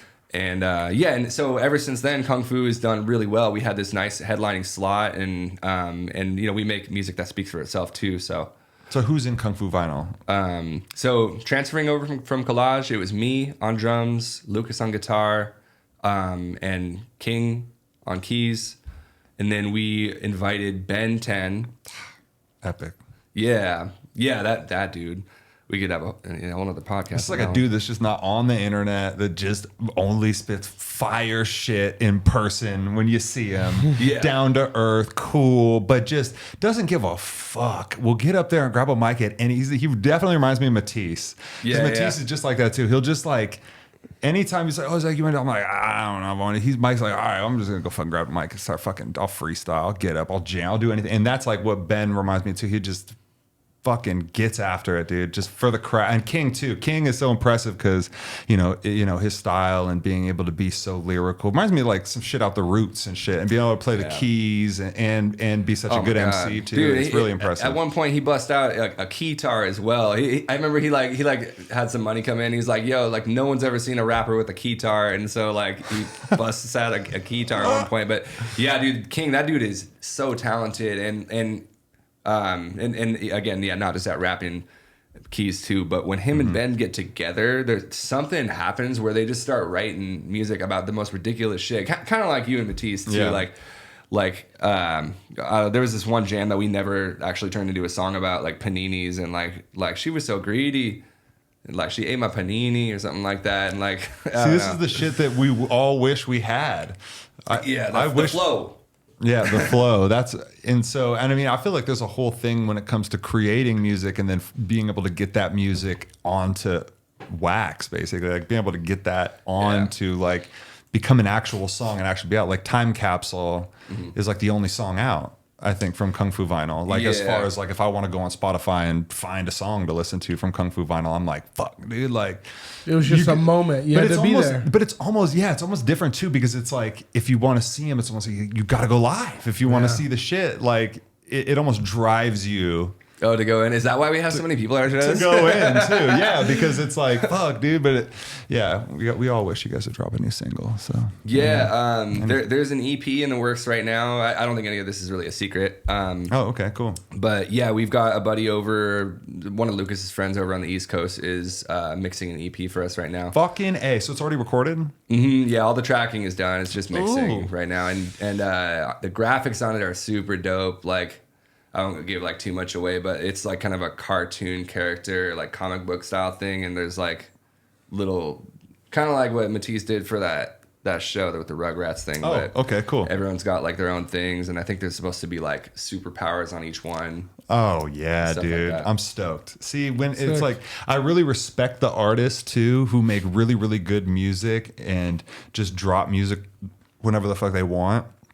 And you know it's going to be good. And there's something behind like these days there's so much music that it's all about your reputation and your brand that sticks inside of a listener's head that just says either you drop a bunch of music that's like mediocre and I'm not like, it doesn't ring like, you drop music, okay, I'm gonna get to it. And then there's something where it's just like, oh, if they dropped, I have to hear it. Right to it. And there's just some type of, and that's like exactly what Kung Fu Vinyl has as far as like, if you're from here, I mean, if you're not from here, obviously I haven't been able to see the shows, but if you see the shows, that hype gets built. And then when something comes out, you're like, oh, what?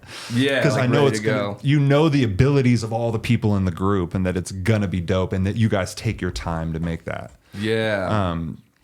Well, talk to me a little bit about this new project with John Ward and Justin Priest and fucking, I mean, that's the newest thing. Donut's got his own fucking Spotify page.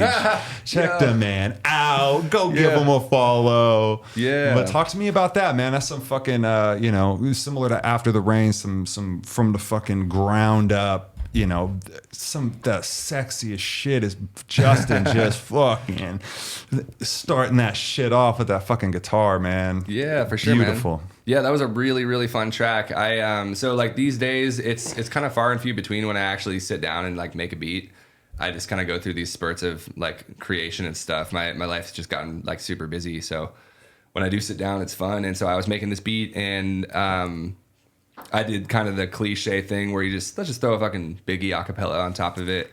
And so I threw like Hypnotize Me lyrics on top of it and just like fucking around with the beat. And so I live with John Ward for anyone else, watching or whatever, but he came downstairs to do some laundry and heard the beat and he's like, oh yeah, I'm fucking with that. And, wanted to hop on. Fuck yeah. You gotta love that. Are you doing some laundry? Your roommate's making fucking slappers. You're just like, I think I could compliment that. Yeah, let me check that out. Yeah, okay. Yeah, totally. Go on. Love it. Man, John tells the story so much better. I love the passion that dude has in his voice. But anyways, yeah. So John got on it. He started writing stuff, and I'm like, yeah, that's fucking awesome. And it was his idea to involve Justin Priest on the guitar as well. Wow. And so What a great idea to bring in those yeah. extra elements. Well, I wouldn't have thought of that originally on the beat. I didn't really hear a guitar on it, and that's one thing that I really love and sometimes hate about collaboration. Jesus. Collaborating? How many drinks have you had, sir? Hello. Collaborating, yeah. It's like you get these other ideas that you like wouldn't have thought of, like out of the box kind of shit, and that's like where Different cool stuff happens. perspective. People hear it different. They see it from just like a different side of the room or something. Totally, yeah. And I mean, John's from a different side of the world. You know what I mean? Like, Texas is a long ways away from Spokane, and I love Very true. Perspective is like so cool. Yeah, I think it is really cool to collab with people who aren't from where you're from too, because Changes everything. You bring in some different sounds, like, I think that the instrumentation on that especially was really genius. Yeah. So I was really glad to see, especially Donut's getting his fucking Spotify page, baby. Yeah. I'm hoping you put out a beat tape one day. You know I'm from the south side, and me and Donut's gonna funk to this. We gon' funk to this. Gonna tell you what this life like when it rains and really pours in it. It really does, don't it? And it don't get easier, but when I get a chance to say, I can't change your mind, but I can change mine. Living this life on the west side. Listen, a couple nights out the week, my thoughts can get the best of me. A part of For sure, man. Yeah. I really, really want to get something else up there. John's had quite a lot of growth on his Spotify account. His listeners were just kind of out of nowhere, just started increasing, and he's up at like 5K, and then it gets up to like 8K, and we're like, dude, like when's the mix gonna be done? We need to drop this. And then I started and got like, I don't know, I think I got like 250 listeners after we dropped it or something like that. There's still not like a whole lot of plays on it, but regardless, I want to continue that for sure. What I'm really good at doing is that like kind of closet musician thing where I like make a beat, and then I'm like the dude on his phone just like filming the screen afterwards, like check this out. And I post it on my Instagram, and then that's like it. And I'm like, okay, I don't do it anymore. It's good. Yeah, exactly. It's like, no, get it on Spotify. We want to hear it. Yeah, and like finish it. And so, I mean, that's always been a challenge for me. But I did release a project. It's not on Spotify. It's on SoundCloud. In 2016, I set this goal for myself to make 50 beats in 50 days, like one beat a day. Oh, dope. I remember that. Yeah, I was like fucking pushing that shit. Yeah, and they were slappers. I remember you were putting them out all the time. Yeah, it was. And the Instagram goes up, and the goal was one beat a day. I made it to like 25 days before I slipped up, but then I picked 18 songs out of there, and I'm like, okay, it turned into this thing where like I couldn't go out down to the bars to kick it with the homies until I had like done work on a beat. And when I was holding myself accountable to do one beat a day, making Instagram posts for it, like that's when I had the most success in doing that. That consistency. Yeah, exactly. And then that's still like in like an alcoholic lifestyle where I'm like, I've got like kind of two lives going on. One where I'm like creating, another where I'm like being destructive. Yep.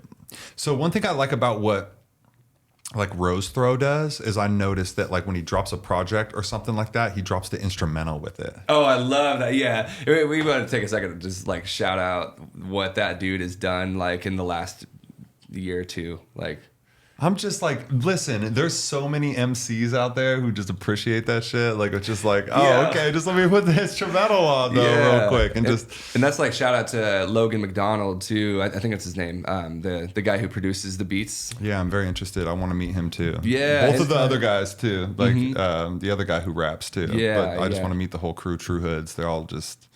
That music is fucking sick. Yeah, it's tight. When you were talking about like music that like gets you excited for the release, like the second I saw that like Darian was like rapping, just like whoa, dude, and he sounds really good too. Like one of those rappers, you can like he enunciates everything. He talks slowly. It's like very clear, like complete wordplay. His own style. Yes, it's just something. Yeah, it's something that. I mean. I'm a fan. That's the whole thing. It's like when I become a fan, it's just of the music. Like that song Grapevine that they have is just, it's like a minute long or something. It's like a minute. It's a minute. Long. Oh my God. And I fucking love it, dude. I like nerded out on him. You just become a fan. I was just like, I love this whole album, dude, but like Grapevine is, I like play it on repeat. I also like his song Middle. I'm one of them ones in the middle. He's just a very good storyteller too. Yes, he is. And he does it in a different way than the normal, kind of. Doesn't he tell stories at that whole Pivot thing? Does he have something to do with it? That's a really cool thing I didn't know about was Pivot. It's live storytelling. I haven't been to one yet, but I went to one when John did, and it was. Oh, you went to? Okay. It was cool. What a cool concept. Yeah, dude. I didn't end up going that night, and I looked up. I looked up their website afterwards and did some research, and I saw that Darian was on the board of directors there. Dude, it was one of those things where, like, when you go to an event, you instantly, I mean, if you like performing arts at all, you instantly think to yourself, what fucking story could I tell up on that stage? Because, like, everybody wants to tell their story. Yeah, everybody. And so, I was intrigued for that reason. No, that's cool, man. You hear slam poetry, shows, all that kind of shit, but you don't know storytelling. Yeah. That's cool, just to listen to people's stories. That's crazy, man. And that's a strength that I definitely have a lot of work that I can like improve on too. Like I listen to friends of mine tell stories, and I'm just like, damn, that makes so much sense. And then like when I do it myself, sometimes it works when I'm in a flow, but I don't know, my mind's just all over the place. Did you ever rap? Not really. I've gone through phases where I freestyled like with homies, like just at their houses. See, come on, everybody's busted a freestyle. Man, like I want to do it more. One of my buddies, I used to be in this group called Seconds Apart. It was another hip hop group. And Mick, he told me to freestyle, don't worry about rhyming. And I really struggled with it back then. I didn't do it. But like a month ago, I was just in the car flowing, and I tried it, and I'm like, oh my God, that's so much easier. Because I usually always revert back to the same like things Words, I'd say over and over again, same phrases or whatever. Yeah. It was like a really way to break out of that. Like, don't worry about rhyming. And then once you're not worried about rhyming, then after you do that for a little while, add some rhyming in there. If you want, right? Because exactly. Because really, it's all about finding new words that have new words to rhyme with, and now you're rhyming with words, that you're like, whoa, I've never rhymed with that word before. I don't even know what that word means. Well, shit, man. Tell the people where they can find you, where they can find any of your music, where they can find you on social media, and where they can find you out here in the world in Spokane. Come see you live. For sure. Request a song. Yeah. Request a song, man. Keep them coming. So my Instagram is at dj.donuts. That's kind of my primary hub for everything, and I've got my link tree. I don't got the OnlyFans yet. Not yet. But you're on Facebook. Yeah. You're on Twitter. No Twitter. Okay. No Snapchat. Twitter. No Twitter. No Snapchat. He's on Twinder. Yeah. Oh, he knows. Only a few people have seen me on there. But yeah, right on my Instagram page is you got the link tree there. I put my DJ schedule up, and right now it's mostly residencies at the Globe and over to Baracho now. Yeah. That's sweet. Who doesn't love Baracho?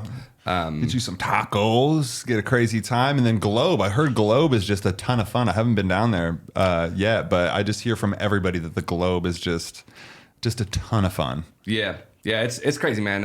I didn't like it as much when I was first going, like years and years and years ago. No, it used to be not the best place. Yeah, like pretty broed out and stuff like that. But I don't know, man. It's like it turned into a gay bar, and then the owners changed, and they're still incorporating that aspect of it. So now they call it like an everybody bar. And that's like my favorite thing, because I can just play whatever music I want to. Like I can play all the teeny bop shit. I can play all the hip hop. I can play some weird electronic shit. It's crazy that the gay bars are always the most pop-in, like the most like cool, comfortable places. Because you go to 9 and it was like that same thing. Like, you just throw your arms in there and not worry about like getting roofied or anything. Let's go, dude. It was, so the Globe has kind of taken that torch. I feel like. The Globe's changed. Yeah, quite a bit. Yeah, totally. As a DJ, it's super fun. I absolutely love working there. I love all the staff. Every business runs into different hurdles and stuff like that. But I got to shout out the security team at any nightclub, though. Like, I feel like security does not get enough love, because when you're like going into a nightclub, that's like the first like face that you see there. Yeah. And so like they welcome you in, and that's what keeps people safe there too, like when it comes to like gun violence or even like knives or whatever it is. Fucking just super drunk assholes. People doing crazy shit. Yeah, that like they I mean the DJ curates the vibe, but they totally support it as well. So yeah, the staff is important. Oh, shout out to those guys on the front lines and gals out there doing the Lord's work. Donuts, man, thank you. I know we're wrapping up real quick, but I got this thing here. I don't know if you're gonna have any idea what it is. I don't know if you're involved in this either. Do you guys remember anything about this? Yes, I do. Oh my god, dude! Holy shit! It's like this picture. I do remember this. Soundcast. I might have performed at this. Yeah, I definitely performed at this Keenan Magic at Ugly Betty's. Yeah, that was a poppin' show. Which is Baracho's. Yeah, that's Baracho's now. That's Baracho's now, man. Ugly Betty's. Common cause. Yeah, Ryan. Shit. Oh, shit. So I'm going to tell you guys a little bit of story about this, since Donuts just decided to fucking take a time capsule, pull a time capsule out his ass right here. So this show was back when I rhymed with a fucking group called Soundcast, where we all were really good at writing songs, but none of us, or at least me, I did not practice anything. I did not know you were supposed to practice. I didn't know we didn't do rehearsals. I guess everybody was like, oh, I practiced my shit, and I didn't get the memo. Because for some reason, I'd be on stage, and for some reason, I thought that I was supposed to just remember my shit. Like, oh, you a G, you just gotta remember, you wrote it, what, fucking 5, 6, 7, 8 months ago? Remember it, right? Like, you don't practice. So I'm on stage, and I would, we'd be mid-song, and I'd go up to Mike, how does my verse verse start? Oh shit. How does my verse start? He'd be like this. So I'm up on the stage forgetting Everything. every 8 bars. I'm fucking and the mic's going da da. He's saying the words and I'm coming back in again. And it was a shit show. But I'm telling you right now, the vibes were so lit. Had to learn. They were though. I don't remember any of that. It was a long time ago. Nobody I just remembered remember it. Everybody was like, "That was great." I was Yeah. like, I didn't know what I was doing. Because it was just like a bunch of homies getting up on stage and having a lot of like fun, and like Yeah. that's what I enjoyed about it. And like through that, I met a whole bunch of people. Wade Rockstrom. Do you remember Wade? Do you know Wade? Yep. Yeah, he like designed the flyer with all the like pencils and stuff and whatnot. So That is funny. shouts out Wade. Man, that's cool. That's 2014, right? Is there a date on that? Something like that. I'm pretty sure that was 2014. I think it was- yeah, 13 or 14. It could be Something like 13 though. Jeez. Ugly Betty's, Keenan Magic, $3 tickets. To get in? Yeah. It's like Mootsy's vibe right Yeah. there. I remember Common Cause would give us like $20, $25. It's like, Yeah. all right, cool. Yeah, totally. Yeah. Like 2 beers. Couple beers. Wow, man. That just brought me back. The whole episode here, I feel like we've just gone back in time and Reminisced. all right. Well, I appreciate you guys listening, following along. I appreciate you, Donuts, coming here and sharing your stories and just being an overall fucking awesome guy. And Cody, as always, just holding it Chilling. down for us. And Brennan, Yo. just being the glue that keeps this whole thing together. Thank you so much. All right. Nickel. Yeah. Anything you want to tell the people before you go? No way, man. Just don't take my advice. Don't listen to me. Just listen to what we say and interpret it as you will and apply it to your life, your wife, whatever, if you want to. Okay, guys. Have a wonderful night, evening, beautiful day, morning, wherever you're listening to this, whenever you're listening to this. I love you and I hope you have a beautiful life. Peace. Peace.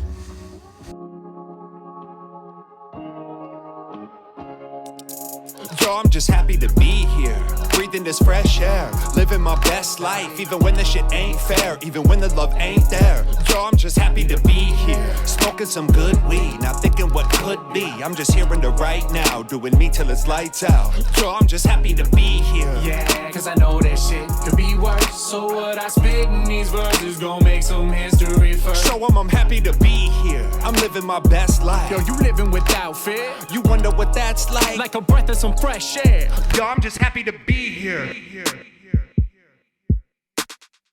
Like when you first get Yeah. with somebody, you're just like, yeah, dude, I don't fart around her. Now I'm just tacos all the time. Marinate in that for a second. Just let it drip on you. Jesus.